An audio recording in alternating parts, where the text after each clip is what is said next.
பிறந்த குழந்தைக்கு ஒரு பேர் வைக்கிறாங்க அப்படிங்கும்பொழுது, ஒரு குறிப்பிட்ட வயசு வரைக்கும் அவங்க லைஃப் லீட் பண்ணிட்டு இருப்பாங்க.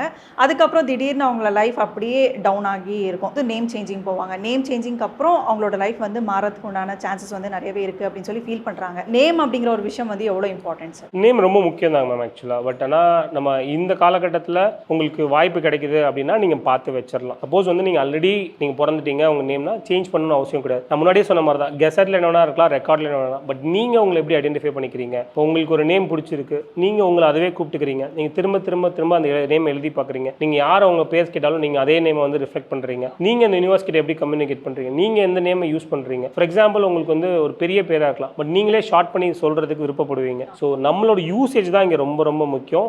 நம்ம வந்து நம்மளை எப்படி பார்க்குறோம், நம்மளை எப்படி இந்த யூனிவர்ஸ் கிட்ட கம்யூனிகேட் பண்ணுறோம், இல்லை வந்து நம்மளை எப்படி ப்ரொஜெக்ட் பண்ணிக்கிறோம். இந்த 3 விஷயங்கள் தான் ரொம்ப ரொம்ப முக்கியம். ஸோ இதை நம்ம வந்து இப்போ என்னோட நேம் வந்து ஒன்றா இருக்குது. இப்போ பார்த்தீங்கன்னா என்னோட பேர் வந்து அந்த நேம் கிடையாது. பட் நான் வந்து மகேஷ்குமார் எஸ்பி மகேஷ்குமார் நான் வந்து எழுதுவேன். டெய்லியும் காலைல உட்காந்து எழுதுவேன். இது எழுதுறப்ப எனக்கு மாற்றம் கொடுத்துருக்கானா கொடுத்துருக்கு. அதே மாதிரி உங்கள்ட்ட யாராவது சேஞ்ச் பண்ண சொல்கிறாங்கன்னா ஃபஸ்ட்டு எழுதி பாருங்கள். அது பெருசாக எழுதணும். ஒரு 40 days 50 days அப்படி எழுதினாவே உங்களுக்குள்ள சேஞ்சஸ் தெரிஞ்சும். ஸோ ஃபஸ்ட்டு வந்து எதானாலும் டெஸ்ட் பண்ணி பாருங்கள். உங்களுக்கு சேஞ்சஸ் வந்துச்சுன்னா நீங்கள் கன்டினியூ பண்ணிக்கோங்க. ஸோ ரெக்கார்டில் மாற்றணும் அப்படிங்கிறது அவசியம் கிடையாது. பட் நீங்கள் எழுதணும், ப்ராக்டிஸ் பண்ணணும் அப்படிங்கிறது ரொம்ப முக்கியம். ஸோ நீங்கள் ப்ராக்டிஸ் பண்ண ரெடியாக இருந்தால் நீங்கள் சேஞ்ச் பண்ணாமே கூட நீங்கள் ரிசல்ட்ஸ் பார்க்க முடியும்.